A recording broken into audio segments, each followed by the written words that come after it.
저는 오늘 영상에서 여러분에게 복음을 다시 전해드리려고 합니다. 그런데 저는 그 대상을 불신자가 아닌 신자분들로 정했습니다. 저는 감히 진심으로 다수의 목사님들과 성도님들을 다시 전도하기 원합니다. 아니, 엄밀히 말하자면 반쪽짜리 복음을 완성된 복음으로 다시 전해드리기 원합니다. 그런데 만약 오늘 제가 다시 전해드리는 복음이 다소 충격적으로 다가오신다면 그동안 여러분께서 반쪽짜리 복음 안에서 위태롭게 신앙생활을 해오셨다는 증거일 수 있을 것입니다. 한마디로 이미 신앙생활을 하고 계신 여러분께서도 제대로 된 복음을 듣고 처음부터 다시 시작해야 할 사람인지도 모른다는 것입니다. 그럼 바로 지금 시작하겠습니다. 여러분께서는 혹시 제대로 된 복음 안에서 신앙생활을 하고 계신가요? 제가 신뢰를 무릅쓰고 다시 한번 감히 질문을 드리겠습니다. 정말 그렇습니까? 제가 이 질문을 재차 드리는 이유는 실제로 그렇지 않을 가능성이 많기 때문입니다. 그래서 제가 다시 전해드리고자 하는 복음은 다음과 같습니다. 로마서 2장 16절입니다. 곧 나의 복음에 이른 바와 같이 하나님이 예수 그리스도로 말미암아 사람들의 은밀한 것을 심판하시는 그날이라.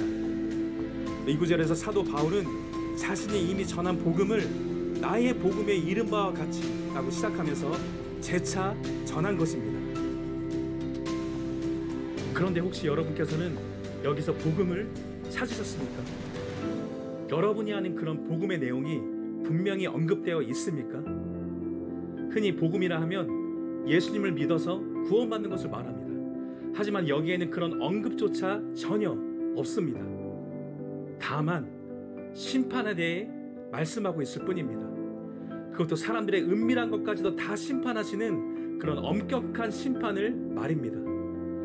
여러분께서 놀라실지도 모르겠지만 바울은 정확히 바로 이러한 심판의 복음을 나의 복음, 내가 전하는 복음이라고 말씀하고 있다는 사실입니다.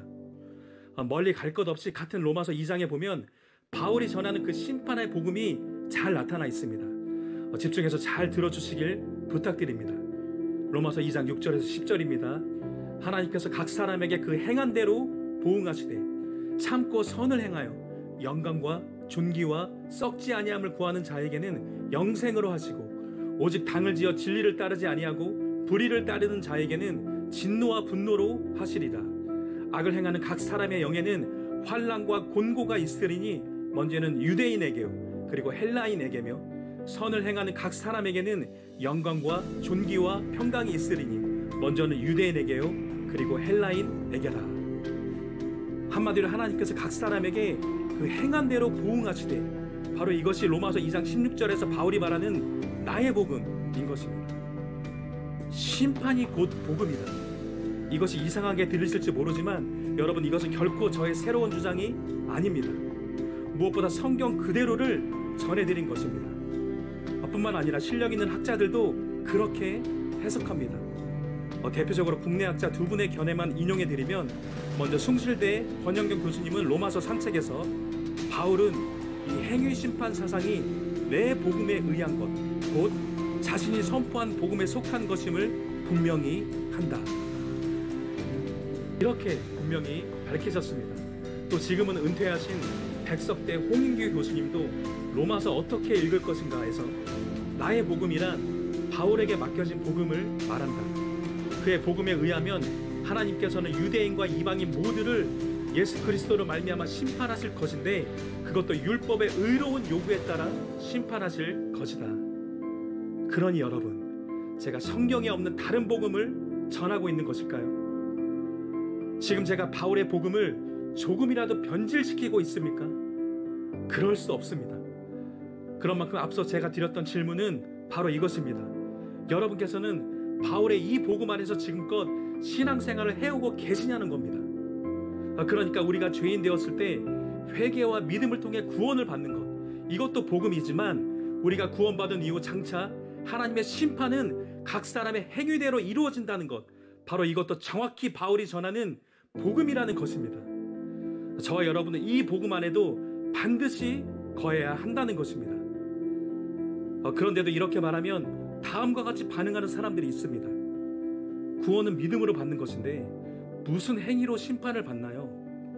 그런 주장은 행위 구원 이단입니다. 바울의 그 말은 실제로는 그런 뜻이 아니라 제가 보기에 이러이러한 뜻입니다.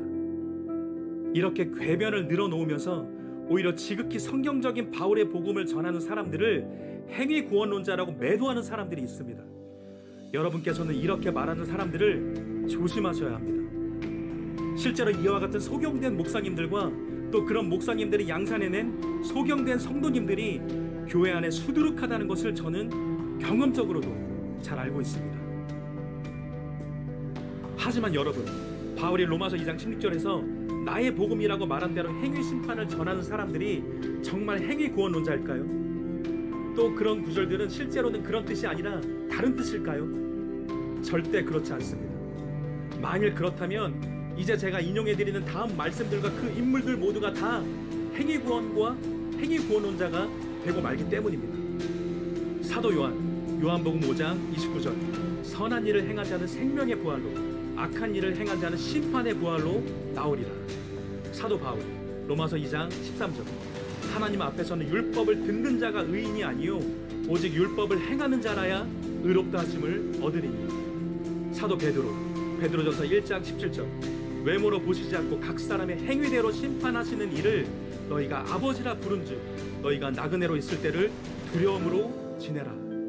사도 야고보서 2장 14절 내 형제들아 만일 사람이 믿음이 있노라 하고 행함이 없으면 무슨 유익이 있으리요 그 믿음이 능히 자기를 구원하겠느냐. 사도 요한계시록 20장 13절 바다가 그 가운데에서 죽은 자들을 내주고 또 사망과 음부도 그 가운데에서 죽은 자들을 내주매 각 사람이 자기의 행위대로 심판을 받고. 예수님 마태복음 7장 21절 나더러 주여 주여 하는 자마다 다 천국에 들어갈 것이 아니요 다만 하늘에 계신 내 아버지의 뜻대로 행하는 자라야 들어가리라. 예수님 마태복음 16장 27절 인자가 아버지의 영광으로 그 천사들과 함께 오리니 그때 각 사람이 행한 대로 갚으리라. 제가 헬라어 원문과 각종 번역본들 그리고 최종적으로는 가장 중요한 문맥까지도 주도 면밀하게 살펴본 다음에 말씀드리는 것입니다. 그 결과 실제로 이 구절들은 정확히 문자 그대로 그 의미가 맞습니다. 게다가 이 모든 말씀들은 그 대상 안에 단지 불신자들만이 아니라 신자들까지 포함하고 있습니다. 따라서 신자들이 이 구절들을 회피하거나 다른 해석을 늘어놓을 명분이 전혀 없다는 겁니다. 그러니까 행위로 구원받는다는 행위 구원은 명백히 이단이지만 장차 행위로 심판받는다는 행위 심판은 명백히 정통이라는 것입니다. 분명히 이 행위 심판은 사도 바울, 사도 요한, 사도 베드로, 사도 야고보 그리고 모든 사도들보다 뛰어나신 예수님께서 전하신 정통 중의 정통 복음이라는 것입니다. 그렇다면 이제 저는 마지막 심판의 날에 각 사람의 행위대로 심판받는다는 행위 심판을 행위 구원이라고 또 그렇게 전하는 사람들을 행위 구원론자라고 매도하는 사람들에게 되묻지 않을 수가 없습니다. 그러면 앞선 사도 요한, 바울, 베드로, 야고보 그리고 예수님께서 행위 구원론자란 말입니까? 예수님을 포함한 이 토대적인 사도들이 행위 구원을 주장하고 있단 말입니까? 절대 그럴 수 없다는 것은 자신의 양심이 증언할 것입니다. 그런데 어떻게 이것이 행위 구원일 수가 있겠습니까? 결국 그렇게 하는 것은 사도들과 예수님을 감히 행위 구원론자로 매도하는 것임을 깨달아야 합니다. 그리고 당장 두렵고 떨림으로 그 매도를 멈춰야 할 것입니다. 하지만 그럼에도 여전히 믿음으로 구원받고 천국에 가는 건데 심판 때 무슨 행위가 필요해? 라고 생각하시는 분들을 위해서 최대한 핵심적으로 말씀드리겠습니다. 맞습니다. 구원은 믿음으로 받습니다. 잘 믿고 계십니다. 아무도 자신의 행위로는 구원받을 수 없습니다. 그 어느 누가 제 아무리 거룩하게 살아도 하나님의 완전한 의에 도달할 수는 없기 때문입니다. 이 때문에 인간은 다 하나님의 진노 아래 있게 되는 것이고 따라서 행위가 아닌 믿음으로만 의롭다 하심을 받고 하나님의 진노에서 면제받을 수 있게 됩니다. 그렇지만 동시에 꼭 기억하셔야 할 것이 있습니다. 그럼에도 그 믿음은 저와 여러분의 행위로만 증명될 수 있다는 사실입니다. 이것이 제가 오직 성경을 기준으로 제시해드리는 답입니다. 물론 오해하지 마십시오. 이것은 인간의 행위가 조금이라도 구원의 공로가 될 수 있다는 뜻이 절대 아닙니다. 전적으로 타락하고 부패한 인간은 오직 하나님의 은혜만, 오직 예수님의 십자가 공로만 자랑할 수 있을 뿐입니다. 그러나 거듭 강조해서 말씀드리지만 저와 여러분을 의롭게 하고 구원하는 그 믿음은 오직 저와 여러분의 행위로서만 증명된다는 사실입니다. 바로 이것이 마지막 날 하나님의 심판대에서 각 사람의 믿음대로 심판하신다라고 하지 않고 각 사람의 행위대로 심판하신다고 말씀하신 이유인 것입니다. 자, 이제 이해가 되십니까? 뿐만 아니라 이 또한 저만의 새로운 주장이 절대 아닙니다.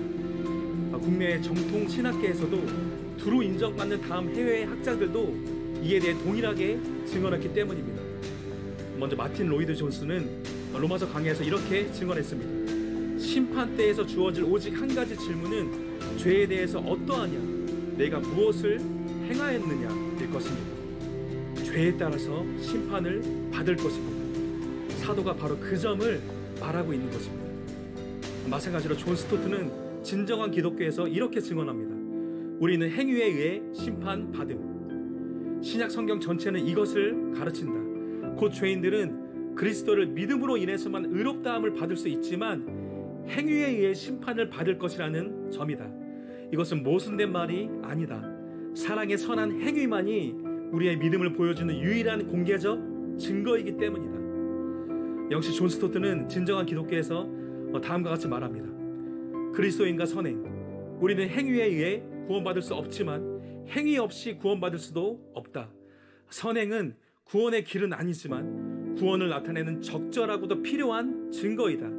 행위로 표현되지 않는 믿음은 죽은 것이다. 그런데도 비교적 최근에 영준 사모의 어느 쇼츠 영상에서 어떤 분이 제게 댓글을 하나 다셨습니다.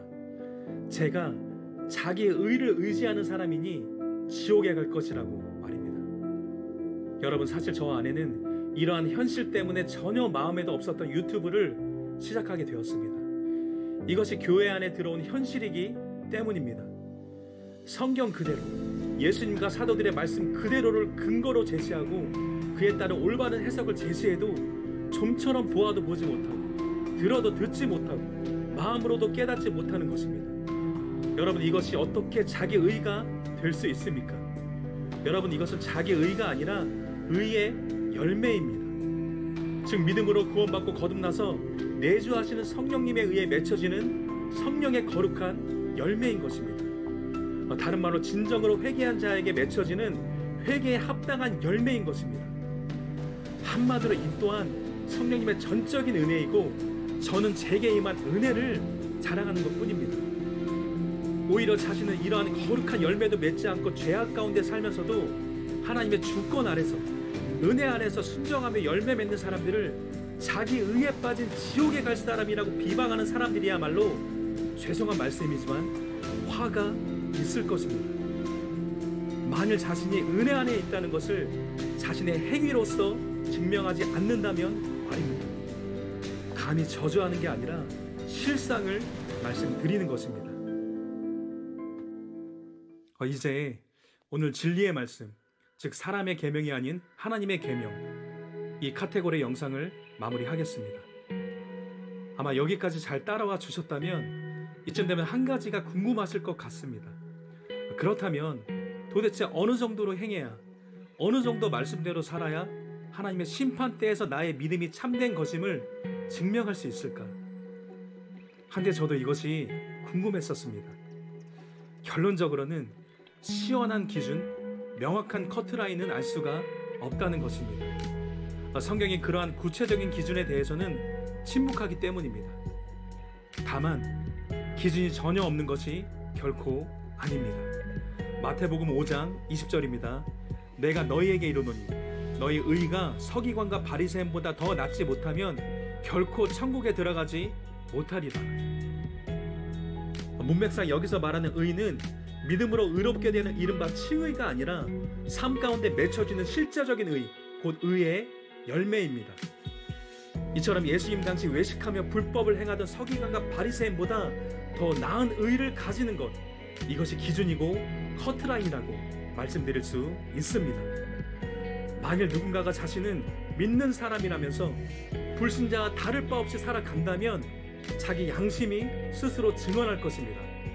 나는 가짜라고 말입니다. 반면 비록 불완전해서 죄에 넘어지기도 하고 심지어 어떤 기간엔 습관적으로 넘어지기도 하지만 그때마다 회개하며 중심으로 다시 순종하는 사람들은 성령님 안에 있는 자기 양심이 증언할 것입니다. 나는 은혜 안에 있다고 말입니다. 따라서 저와 여러분의 믿음 생활의 표대는 바로 중심으로, 전심전력으로, 후회 없이 바로 이것이 되어야 할 줄로 믿습니다. 여러분, 행위 심판은 분명히 복음이고 복음의 일부입니다. 이 복음을 제대로 알고 이 복음 안에 거하는 것이 중요한 이유는 그래야 하나님의 심판대 앞에 설 준비를 할 수 있다는 것입니다.